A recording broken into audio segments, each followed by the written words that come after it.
Judge Martha Whitmore slams her gavel and orders Elijah Kane out of the courtroom, calling him a criminal for obstruction of justice. But Elijah doesn't flinch. He's here on a mission to expose her hidden empire of bribery and lies. Every calm step he takes is part of a federal sting that could bring the entire corrupt network crashing down. What happens when the man everyone thinks is a defendant reveals he's the FBI's most feared agent? Hit like and share. If you stand for real justice now, let's enter the courtroom and witness the moment truth explodes. I remember that morning like a photograph that never stops breathing. Rain stitched a thin veil over the steps of the Brookhaven courthouse, and the whole building smelled like old wood and burnt coffee. Reporters clustered by the door's microphones tucked under their coats. Inside, every bench was full, as if the town had pressed its ear to one door to hear the same rumor today: a special defendant was going to answer for obstructing justice. I found a seat in the back row. People were speaking low the way folks do at a funeral, when the truth is heavier than the flowers.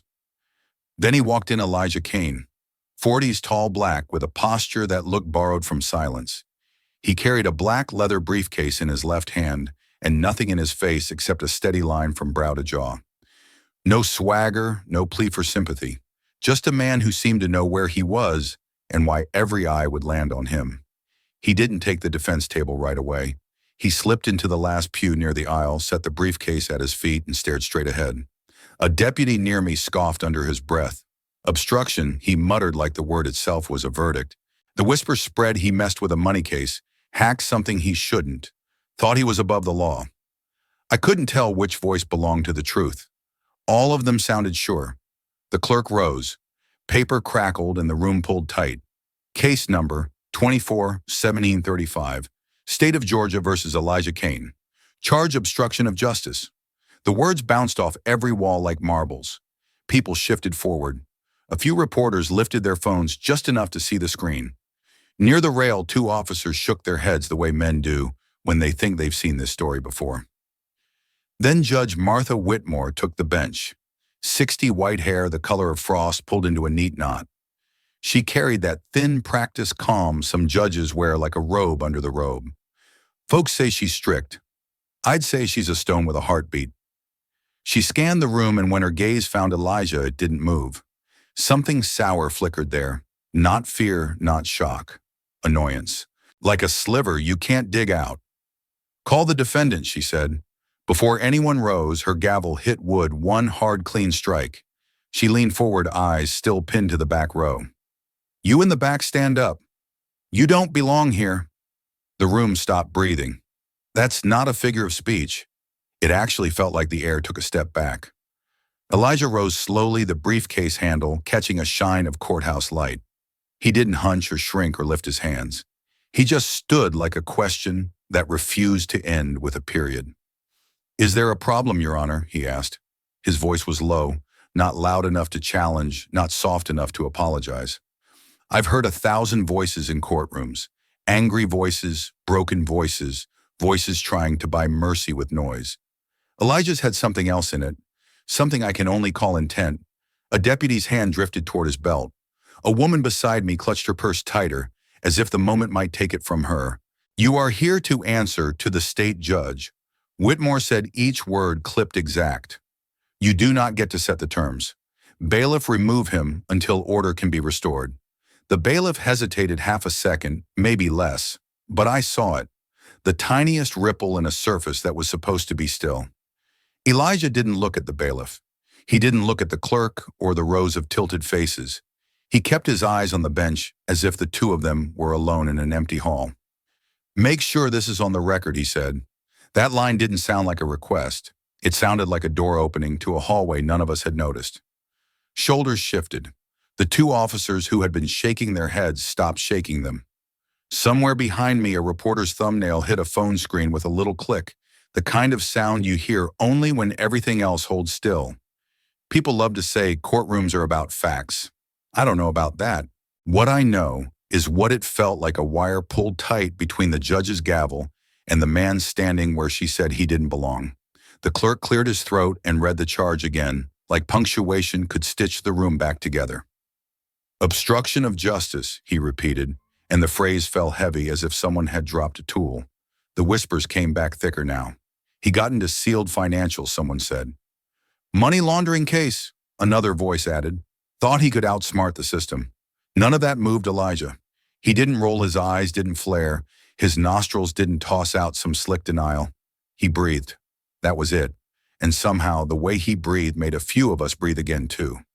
Judge Whitmore's jaw tightened. This court will not be disrupted, she said, though nobody had moved. Bailiff, escort the defendant from the gallery and seat him at counsel table if, when order is restored. The bailiff approached. Elijah stepped into the aisle.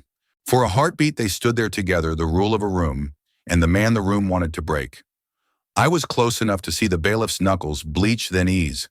Elijah nodded once, a nod that said, I heard you, and I'm not here to fight you. It wasn't surrender. It was something cleaner. He passed me on the way down the aisle, and I caught the faintest scent of rain still clinging to his coat. He didn't glance left or right. He moved like a line drawn with a ruler, no wobble, no hurry. The defense chair scraped against the floor as he sat, placed the briefcase by his foot, and folded his hands the way a man does when he's already decided what he will and won't say. The judge lifted the file. Mr. Kane, she said you are alleged to have interfered with an ongoing investigation by accessing protected financial records connected to a laundering inquiry. Do you understand the charge? I do, Elijah said. His answer was simple, but it shifted the room again. We were waiting for fear or excuses or heat. He gave none. Outside, the rain tapped the windows in a slow, steady rhythm, a metronome for a truth we hadn't heard yet. In front of me, an older man, one of those regulars who never misses a public scandal, leaned forward and whispered, He's either the dumbest man I've ever seen or the calmest. I didn't answer. The gavel hovered in the judge's hand, and for a second I thought she might ask why he'd said to make sure it was on the record. She didn't. She slid the file aside and looked down at him as if will alone could press him flat. Order, she said, though the silence was already ironclad. That's how it started, a rain-soaked morning, a charge meant to bend a man, a judge who believed the bench could declare where a person belongs. In a single sentence. Make sure this is on the record. That felt like a fuse you could hear, but not see. I didn't know then where it led. I only knew this if truth was coming. It had just taken its first step into the room. They moved for him like a weather front officer, Grant, first square jaw tight, Sergeant Doyle, a step behind, hand already resting on the holster like muscle memory. No one shouted. They didn't need to. The order was baked into their faces. Grant tipped his chin. On your feet. Elijah rose without a word. We spilled into the side corridor, the one that always smells like floor wax and old filings. The steel door swung shut behind us with a heavy cough of air, then sealed with a boom that felt like it took a bite out of the daylight. Their boots hit the stone in hard, steady beats. Clack, clack, clack. Echoes stacked on echoes until even the light fixtures hummed with it. Grant glanced over, a smirk working its way across his mouth. Obstruction of justice, huh? That's a career killer. Doyle didn't smile. He didn't have to. Think you're special? He said, voice flat. You're not. The words didn't come out hot. They came out practiced like lines from a play people pretend isn't a comedy. Elijah didn't bite. He didn't swallow either. He just kept pace between them, eyes forward, breath, even like he'd decided oxygen wasn't something the room could deny him. Grant tried to crowd him toward the wall. Elijah drifted a half-inch away, no more. No less the kind of movement a calm man makes when he knows jockeying is how small men spend their mornings. I walked a few steps back, far enough to look like no one close enough to hear everything. And I swear to you the temperature changed. Not cold. Clear. Elijah carried a hush the way some people carry cologne. It put a fine edge on the space around us. Doyle's knuckles went pale, and then flushed again, like a dial being tested. Save the 1,000-yard stare, Grant muttered. Today isn't your movie. Elijah's answer was the sound of his shoes keeping time with theirs. We turned a corner. The corridor narrowed, closed doors on one side, tall wired windows on the other, veiling a gray slice of rain. A clerk hustled past with a stack of files, glanced up, then glanced down like he'd seen a storm he didn't want to claim. Somewhere deep in the building, a copier coughed and fell quiet. Elijah touched his wrist. It was nothing if you wanted it to be nothing, 2 fingers landing lightly on the crown of his watch, the way a man checks the minute hand when he's pretending not to check the minute hand. but the touch was too precise for an accident. Tap, pause, tap, tap. The kind of rhythm that means something only to the person who knows what it means. Grant didn't notice. Doyle noticed and pretended not to, which is the same as noticing. "You think that little trick buys you dignity," Doyle said. Elijah kept walking. His eyes didn't harden. They clarified. If steel could be patient, it would look like that. We hit the fire door to the service stair. Grant shouldered it open. The hinge complained. The stairwell was all concrete and echo a throat that swallowed sound and gave it back sharper. Grant gestured downward with 2 fingers, like he was teaching a dog new manners. Elijah went first, hands visible posture, loose enough to pass as harmless and tight enough to pass as ready. On the landing he slowed. A reel flickered somewhere behind his eyes, not the kind you see, the kind you feel, the kind that steals the light from a man's pupils for a breath. I didn't know the picture then. Later I'd learned names and dates and the way a hallway in another building had tasted like copper. But in that half second, I could tell he was standing next to someone who wasn't there anymore, making a promise you make without lips. When he moved again, it was with the certainty of a man who had already paid for the next step. Grant couldn't leave it alone. "Here's how this works," he said, voice bigger in the stairwell than it needed to be. "You sit, you answer. You pray the DA likes you. And if he doesn't," Doyle added. Elijah's silence did a strange thing. It made their words sound cheap. A beat, another beat. Then he took the next stair. At the bottom, the corridor split, holding cells left interview rooms right. A red exit sign threw a weak wash of color over the tile. Doyle drifted toward him, testing his shoulder the way a bully tests a fence. Elijah stopped exactly 1 shoe length shy of contact. He turned his head just enough to bring Doyle into the frame. No scowl, no sermon, just a look that measured him and put the tape away. The radio on Grant's shoulder crackled a squawk, cut short the instant it was born. He slapped the volume wheel like it had misbehaved. Doyle's eyes ticked 1, 2, not at Grant, not at Elijah, but at the watch. "Hands where I can see them?" Doyle said a half step late, like the words had to travel through something thick to reach his mouth. Elijah lifted his hands to waist height, palms open to the air. "You can see them," he said, not challenging, not pleading. "Stating." "Good," Grant said. "Then keep them that way." We reached the interview room row. Frosted glass, painted numbers, the feel of rooms where truth learns to sweat. Grant palmed a key and missed the slot on the first try. The second try took. He pushed the door, then blocked it with his boot and turned his face toward Elijah like a man about to enjoy himself. "You're not special," he said again, like repetition could turn opinion into law. Elijah looked at the open door, then at Grant, then at the slice of hallway behind us, the wired window, the rain, the exit sign that refused to flicker. When he spoke, the words were steady enough to stand on. "I'm here," he said, "because you asked me to be." Grant blinked. "Not a lot. Enough." Doyle shifted his weight as if gravity had moved an inch to the left. Somewhere outside, a siren unfurled in the rain and then faded the city, taking a long breath it planned to hold. Elijah adjusted his cuff just a fraction, like a man squaring a picture frame before he leaves the house. I've seen men win arguments by volume. Elijah won this one by refusing to audition. He stepped past Grant into the room without brushing him, set the briefcase down and sat. Grant followed slower than he meant to. Doyle lingered in the doorway, listening to something the rest of us couldn't hear yet. That was the storm before the storm, the hush that makes you realize the thunder won't be the loudest thing you remember. The rain outside hadn't let up. It slid down the courthouse windows in long silver lines, muting the world to a low hum. Out in the parking lot, a black SUV sat nose in toward the streetlights, engine off, wipers idle. Inside, Special Agent Dana Mercer watched the courthouse doors as if they could speak. She wore a headset under her dark hood, one ear open to the storm, the other tuned to the encrypted channel linked to Elijah Kane. A laptop glowed faint blue in the back seat, lines of financial data crawling like a live wire across the screen.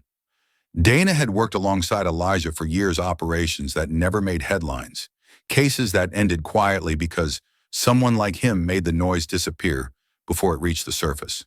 Tonight was different. This was personal. Static cracked once in her earpiece.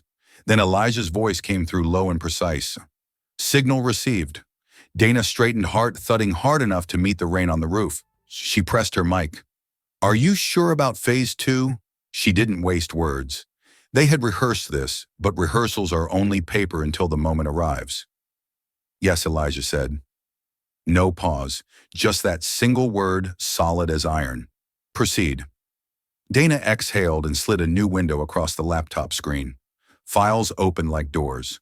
Uploading full dump now, she murmured. Cross-checking offshore accounts.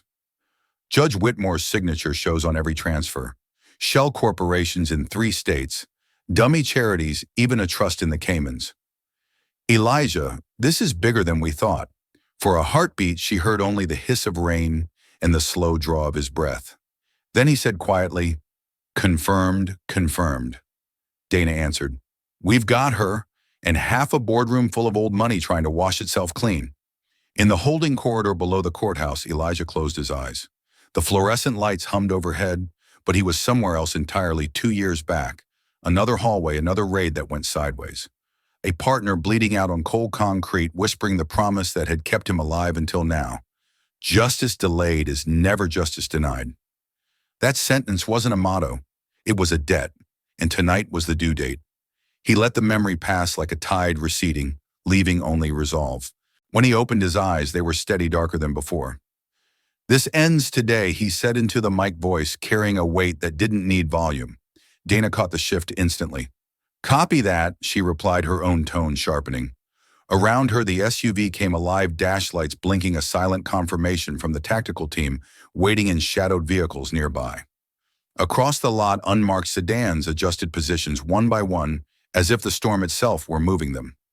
Inside the courthouse, the interview room's thin walls could not hold back the gravity of that single line. Elijah adjusted his cuff, the faint click of his watch, a code no one else could read. He sat perfectly still, but the air around him had changed, charged like the moment before a power line snaps. Up in the SUV, Dana allowed herself one breath of something close to awe. We're with you, she said, whatever comes next. Outside, the rain kept falling, but it no longer sounded like rain. It sounded like a countdown. The courtroom doors hadn't moved for nearly an hour when the first crack of surprise split the air. From the second row, Rachel Moreno rose so suddenly that every head turned. Young, sharp-eyed, the Latina attorney carried a stack of papers that looked heavier than they should. She faced the bench, voice steady but urgent.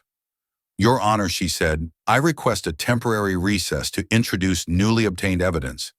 This evidence comes under an emergency federal mandate delivered to me 3 days ago.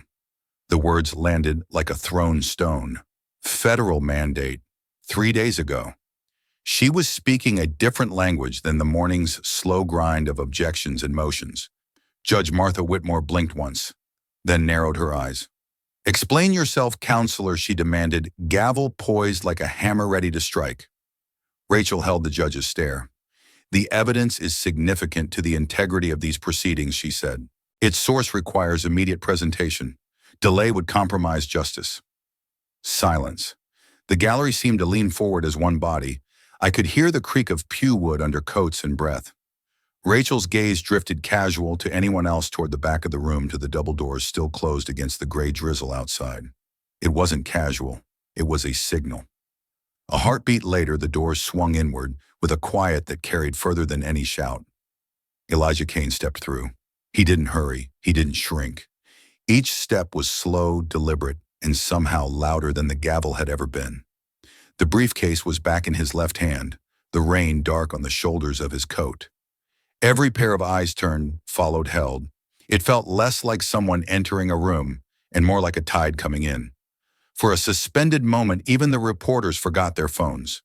Whitmore's gavel crashed down. You dare come back here, her voice cracked against the marble walls. This court did not grant re-entry. Elijah stopped just past the threshold, meeting her glare with the stillness of a man who had planned for the second longer than anyone could imagine. Yes, he said, his voice low, but carrying to the last bench. And you will want to hear this. The room locked itself around that sentence. You could hear everything that wasn't a sound, the tight intake of breath from a juror, the faint rub of paper beneath Rachel's thumb, the clock on the wall forgetting to tick. Someone shifted in the back row, and the creak of wood startled half the gallery. Whitmore gripped the bench as if the wood might move. "You are out of order," she snapped. "Sit down or be removed again." Elijah stepped farther inside each footfall, a measured defiance. "I will speak when the evidence requires it." He replied, calm enough to make the words sharper. Rachel came to stand beside him, papers pressed against her chest like a shield she'd chosen to raise. "Your Honor," she said, her tone firm now, "the evidence I carry was delivered under federal seal. It cannot wait." The judge's gavel twitched but didn't fall. The hush in the gallery turned into a kind of pressure, a shared anticipation that filled the high ceiling. Every motion slowed the tiny sway of a ceiling fan, the drift of dust in a sun shaft, the breath of the man beside me. For a moment I thought the building itself might lean forward to listen. Elijah's eyes swept the room, rows of strangers, a bench of law, the narrow corridor that had just released him. He stood there like a man at the edge of a storm he intended to steer. No one spoke. Even the rain against the windows seemed to pause, waiting for the next strike of words. The air inside that courtroom felt different the instant Elijah set his briefcase on the evidence table. No announcement, no preamble, just the clean sound of brass latches snapping open. He lifted the lid and began laying out folders one by one, the paper thick and crisp, each sheet carrying the quiet weight of money that had moved where it shouldn't. Ledger after ledger slid across the wood.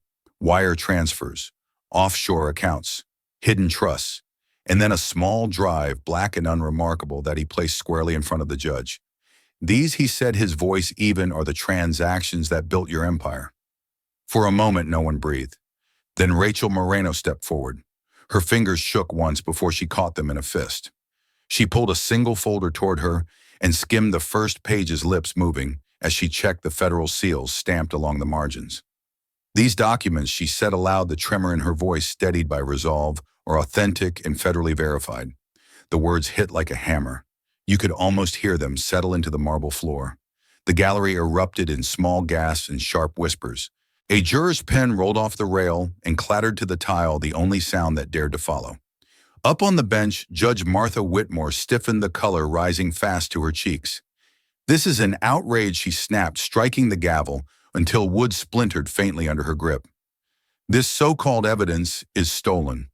You've hacked protected data, exactly what the charge of obstruction of justice was meant to stop. Bailiff, seize those files and place this man back into custody at once." The command cracked like lightning, but no one moved. The bailiff froze halfway down the aisle, eyes flicking between Elijah's calm face and the mountain of documents glowing with federal seals. Elijah didn't flinch. He closed the briefcase as if sealing a chapter, then reached inside his coat. When his hand came out, it held a small worn leather wallet that caught the light like a drawn blade. He flipped it open with a practiced motion and set it upright on the table where every lens and eye could see. A gold badge gleamed. Beneath it, clear letters read, "Special Agent Elijah Kane, FBI Organized Crime Task Force." The room detonated in silence before the noise caught up. A woman in the back row let out an audible gasp. A reporter dropped a pen that rang like a bell on stone. Two deputies at the side wall exchanged a single stunned glance and instinctively straightened. Judge Whitmore's gavel faltered midair. What is this?" she demanded, but the force had drained from her voice. "This," Elijah said, his voice still low, but carrying to the rafters, "is the authority of the United States government. I entered this court under federal directive. Every step, every word, every document is sanctioned and recorded." As he spoke, the rear doors swung wide. Donna Mercer walked in first, her dark coat scattering drops of rain across the marble floor. Three other agents followed, each in plain suits with badges drawn and lanyards flashing the familiar blue and gold crest. Their arrival was so precise it felt choreographed with the thunder outside. Dana raised a sealed packet. "Your Honor," she said, her tone clipped and cold. "This is a federal warrant for the immediate seizure of all court financial records and for the arrest of Martha Whitmore on charges of racketeering, fraud, and conspiracy to obstruct justice." The gallery broke into a new kind of silence, one charged not with fear, but with dawning comprehension. People turned to one another as if to confirm what they were seeing. A deputy's hand dropped slowly from his belt. A reporter mouthed FBI to a colleague and forgot to lift his camera. Judge Whitmore's lips trembled. "You can't," she began, but the words thinned and vanished. Elijah met her eyes. This court has been under federal investigation for 18 months, he said. The only obstruction of justice here is the one you built. Every detail, the rain against the windows, the marble echo underfoot, the faint hum of fluorescent light seemed to sharpen at once. The mask had fallen. What stood before us now wasn't just a courtroom, but the center of a sting that had been waiting to spring. And for the first time that morning, the gavel lay forgotten on the bench. I've seen rooms flip before juries swing witnesses crack, but I've never seen a turn like the one that hit that courtroom. A minute earlier, two local officers had been steering Elijah like a package they were eager to drop. Now they stood frozen hands hovering near their belts, eyes flicking to the blue and gold badges at the back doors like children caught talking in church. Nobody needed to shout. The federal presence did the talking. The air thickened. You could feel it in your chest first, then in your ears, the way pressure changes ahead of a storm. Somewhere a wall clock tried to keep time and failed tick too loud, then silence, then another tick that sounded like it had climbed a hill to reach us. Breathing turned measured and private. Even the reporters were careful with their lungs. Elijah didn't soak it in. He didn't grandstand. He simply stood at counsel table with one hand resting on the closed briefcase, the other loose at his side like a conductor, waiting for the downbeat he knew by heart. The federal agents spread to the edges of the room, Dana nearer the bench, two at the gallery doors, one at the clerk's elbow, without making the space feel smaller. They made it feel decided. Judge Whitmore tried to build herself a ledge. This court is not a stage for federal theatrics, she said, but the words came out thin, the consonants brittle. I will not allow. Elijah turned his head toward her. Not fast, not slow, simply aligning. When he spoke, it wasn't loud. It was exact. Justice isn't loud, he said, but it never misses. It landed like a verdict. Not applause-worthy, not quotable, because it's clever. It just fit the way a key fits the way a good line fits, because it has nothing to prove. A woman in the front row put a hand to her throat. One of the deputies who'd been smirking that morning let the expression fall off his face and didn't pick it up again. For 3 heartbeats, mine, yours, the room's, nothing moved. Then sound came back in small stitches, the whisper of coat fabric, the scrape of a chair leg, Dana's paper packet flexing as she adjusted her grip. The agents didn't posture. They watched. Their quiet made the judge's next words wobble. Agent Kane Whitmore said, forcing the title as if it were a pitch she had to jump, "You will provide the legal basis for your intrusion immediately." Donna answered before Elijah did. "We're here on a sealed authorization under Title 18, she said, voice steady and flat, supported by grand jury subpoenas and a judicial order from the Northern District. The warrant covers the seizure enumerated as well as your arrest." She didn't raise the warrant higher. She didn't need to. The seal shone. Whitmore's fingers worried the gavel, turning it in place. She searched for a weapon in the rules and found only mirrors. This court, she tried again, has concurrent jurisdiction. "Not when you are the subject of the crime," Dana said not unkindly. And that was worse for the judge. A hard edge would have given her something to push against. Mercy felt like a door closing without the dignity of a slam. The 2 local officers who'd manhandled Elijah earlier shifted their weight as if the floor had tilted. Grant's jaw worked. Doyle's eyes went to Dana, then to Elijah, then down to his own hands, which seemed to be auditioning for a job they no longer wanted. They didn't reach for their radios. They didn't reach for anything. Elijah stayed silent. His silence wasn't decoration. It carried muscle. You could sense a dozen things hanging behind it: the months of investigation, the nights of dead ends, the calibration it takes to stand in a room like this and choose not to win with volume. I remember thinking that if noise were a ladder, this was the man who knew how to climb without it. He glanced not long, not lingering, at the empty space beside him. It was nothing if you wanted it to be.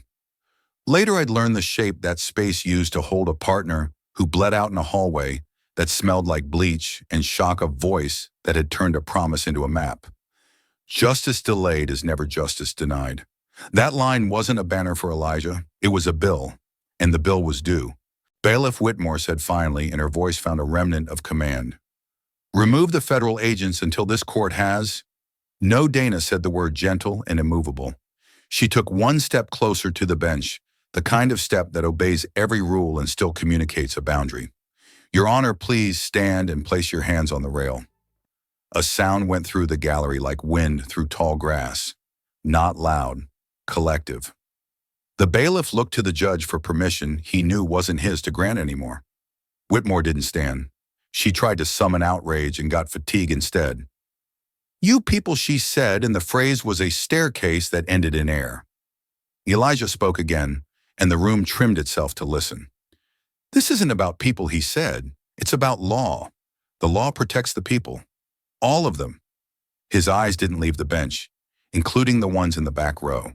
I felt heat in my face, then shame, I think, for the smug comfort of the gossip I'd repeated under my breath that morning. Around me, you could sense a quiet rearrangement happening inside strangers. That's rare in a courthouse. Usually folks come to confirm what they already believe. Grant cleared his throat. He wasn't smirking now. He wasn't anything now. "Sir," he said to Dana without looking at her badge. "You want us to hold position," Dana said. Nothing more. Relief leaked out of him like air from a tire. Doyle nodded once, like a man who'd finally been given the right answer on a test he hadn't studied for. Whitmore's hand slid off the gavel. It knocked against the file and rolled to the blotter, stopping near the edge. She stared at it a long second, as if it might lean back toward her on its own. It didn't. "This is irregular," she murmured, and the sentence had more truth in it than she intended. Elijah's gaze softened by a degree. Not pity, calibration. "What happens next," he said, "happens by the book." Another of the agents moved to the court reporter and set a slim device on the desk, an external recorder, bright red light pulsing. The reporter didn't flinch. She squared her shoulders over the keys as if bracing for weather, and then began to type a little faster, like the record itself wanted to keep up. The clock on the wall remembered how to tick. The sound was still too loud, but it arrived on time now, not apologizing for itself. Somewhere behind us, a phone vibrated and was silenced before the second buzz. The room's temperature adjusted from fever to clarity. Whitmore inhaled. The breath shook. If she said and had to begin again. "If there are procedural defects, you'll have counsel," Dana replied. "You'll have your day. You'll have every right the people you sentenced had."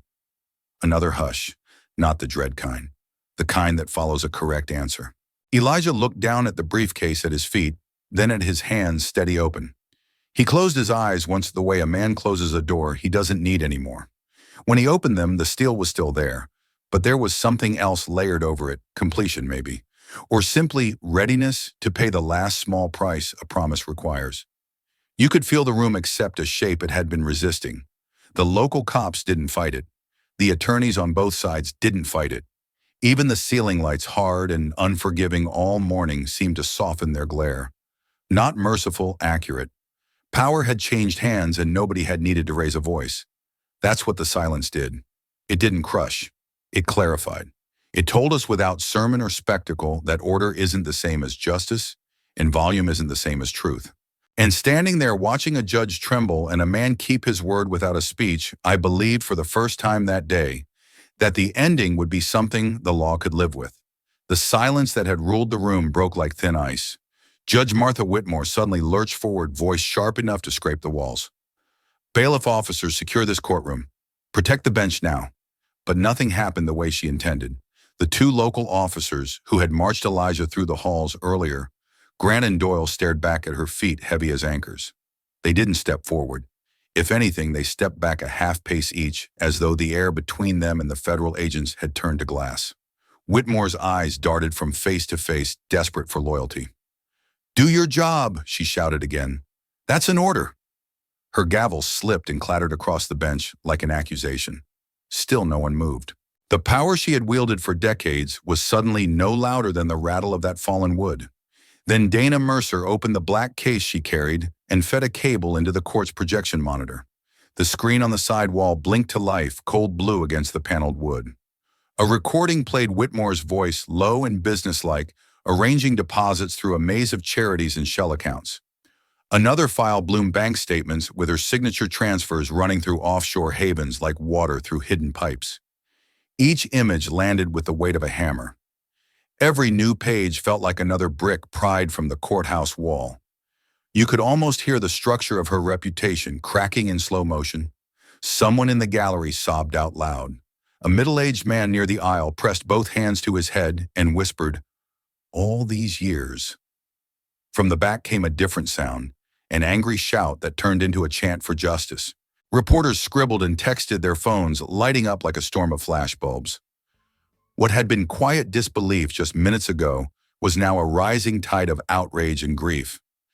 Through it all, Elijah Kane stood still, a single calm point, in a room that had forgotten how to breathe evenly.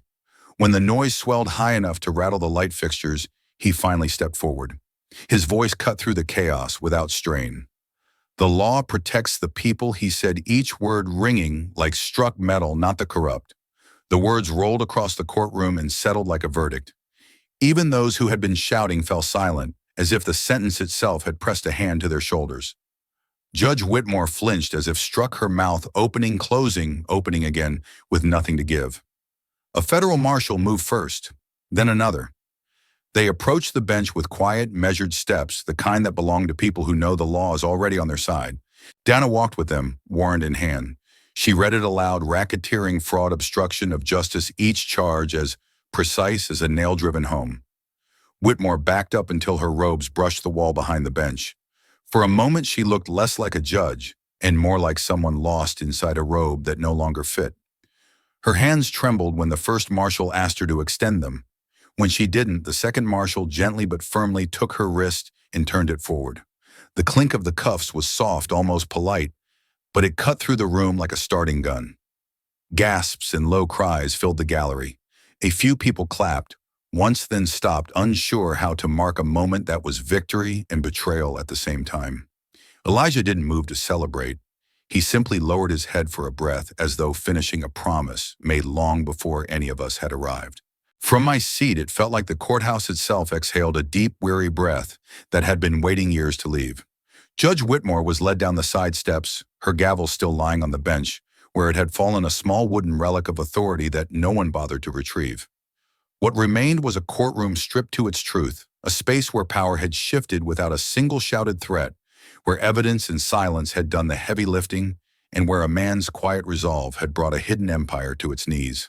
For a long breath, the room stayed hushed, as if no one quite trusted what they had just witnessed. Then a single pair of hands began to clap, tentative, like testing thin ice. Another followed, and another. Soon the sound filled the chamber, rolling off the marble walls, in a rhythm that felt less like celebration and more like release. People exhaled, hard, shoulders dropping, as if a knot that had lived in the town's chest for years had finally come loose. Officer Grant, the same man who had gripped Elijah's arm hours earlier, stepped forward. His cap was gone, his eyes lowered. "We were wrong," he said quietly, each word heavy enough to reach every corner of the gallery. Beside him, Sergeant Doyle didn't speak. He only swallowed hard and nodded, the rims of his eyes raw, with something that wasn't just embarrassment. It was the look of a man seeing himself in a mirror he hadn't known was there. Elijah stood a few feet away, calm as if the storm had always been part of the plan. He didn't smile, didn't savor the reversal. He simply inclined his head, a gesture of acknowledgement, not triumph. "This isn't about me," he said, voice steady and low. "It's about the law we all depend on. Justice doesn't belong to one person. It belongs to everyone willing to protect it." No one answered right away. You could feel those words settle, not as applause lines, but as instructions, an invitation to carry something out of the room besides gossip. Around the gallery, people began to rise, not to leave, but to stand in quiet recognition. An older woman pressed a hand over her heart and whispered, "So it still works. The system can still work." A young man near the aisle wiped his face and said to no one in particular, "Justice isn't far away. It's us if we stay with it." Even the reporters who had chased scandal all morning seemed changed. Their pens moved slower now, as if trying to catch more than quotes. The federal agents eased their stance. Donna Mercer lowered the warrant folder and let her shoulders drop, the tension finally leaving her frame. A soft murmur spread, neighbors exchanging first names, strangers nodding at one another as if they'd shared something permanent. Elijah turned once toward the doors where Judge Whitmore had been led away. He didn't linger. The message wasn't about who had fallen, it was about what had been defended. By the time he faced the room again, the applause had quieted to a deep collective stillness.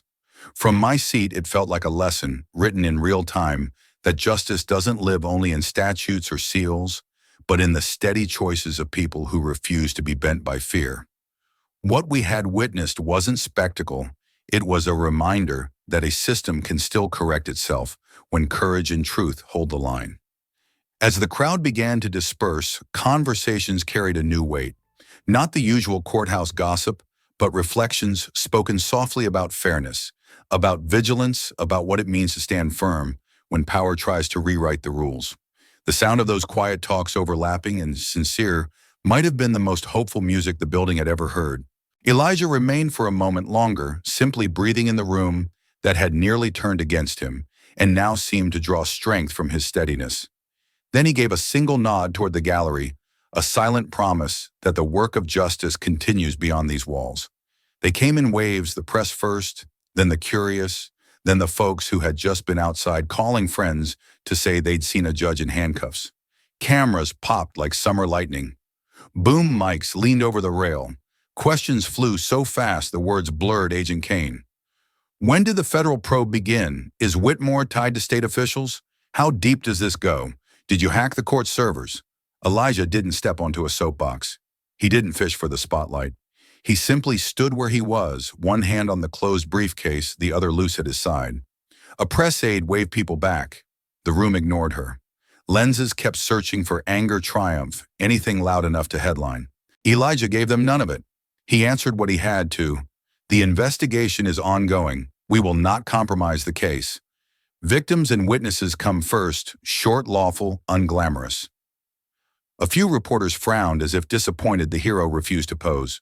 The cameras shifted toward Dana Mercer. She offered the same steady diet-sealed filings, working with the U.S. attorney. No comment on the scope. She didn't say trust us. She said process, and somehow it sounded better. When the crush eased, Elijah turned slightly enough for me to read his mouth. He spoke to Dana in a tone you reserve for a graveside and a sunrise. We kept our promise. Dana's chin dipped once grief and pride braided tight. She didn't have to ask which promise. 2 years earlier, a hallway, a bad raid, blood under bright lights. A partner whispering a sentence Elijah had been carrying like a stone. Justice delayed is never justice denied. They didn't hug. They didn't need to. A look passed between them that said the debt was paid, and that payment came with interest neither of them wanted, but both of them accepted. Outside the doors, the rain had softened to a mist that lifted off the steps like breath. The crowd followed Elijah into the corridor anyway. Victims' families, courthouse regulars, people who'd never met a federal agent and couldn't quite reconcile the badge with the quiet man wearing it. Someone asked for a photo. He shook his head gently. Someone else asked if this meant everything was fixed now. He told them the truth. It means the work has the room it needs. At the top of the stairs, he paused. I could feel the room lean with him. I'll say one thing he told the knot of cameras that had learned to give him 3 feet of space, and only one. He waited until the hallway stilled. Justice delayed is never justice denied. It didn't land like a slogan. It landed like a door opening onto a hallway the public hadn't been allowed to walk. People didn't cheer. They breathed. A woman near the banister pressed a tissue to her eyes and nodded as if she were agreeing with her own memory. A man in a work shirt whispered, "About time," and then pressed his lips together, like he'd said too much. Reporters tried to pull him back into specifics. Agent Kane, when did you first suspect the judge? Are there indictments beyond today's arrest? Will you release the recording schedule? Elijah didn't flinch. When we can, he said. When it's safe. When it's right. Those weren't evasions. They were the shape of patience with the sharp edges left on. A little girl tugged at her mother's sleeve near the wall and asked not quietly, "Is he the good guy?" The mother looked at Elijah the way you look at a lighthouse after a storm, then answered, "He acts like one." Elijah heard. He didn't smile. He nodded once, the kind of nod that respects the weight of a child's verdict. Down the hall, Officer Grant stood stiff as furniture. Sergeant Doyle hovered beside him, eyes raw but open. Grant stepped forward like a man approaching a river he'd mocked from shore. "Agent Kane," he said, voice low, "we'll cooperate with the feds. All the way." Elijah held his gaze. "Good," he said. "Nothing more, nothing less." It wasn't absolution, it was assignment. A courthouse custodian, blue shirt keys like a choir on his belt, stopped at the edge of the crowd. My daddy used to tell me the law's just words till somebody means them, he said to no one in particular. Today felt like somebody meant them. You could hear people agreeing without noise, chin lifts, damp eyes, a small chorus of yes that didn't need a leader. Dana touched her earpiece, made a quick call, and the tactical rhythm of the building shifted. Agents posted at the exits loosened. The corridor regained its ordinary sounds, a printer warming a clerk laughing down the hall at something that wasn't about power, for once a door closing softly instead of slamming. Elijah moved toward the steps. The press followed, but with a different gait, less hunting and more learning. One final question, a veteran reporter called, voice polite. What should people take from today? Elijah paused with one hand on the rail. Take this, he said. The law belongs to you. When it fails, you push it back on track. When it works, you protect the people it protects. He looked past the cameras to the faces behind them. Stay with it. Don't let noise pass for truth or speed for justice. He started down. A wave of quiet spread in his wake, the way calm follows a front. At the foot of the stairs, sunlight finally found the lobby floor, a pale, careful square that widened as the clouds moved.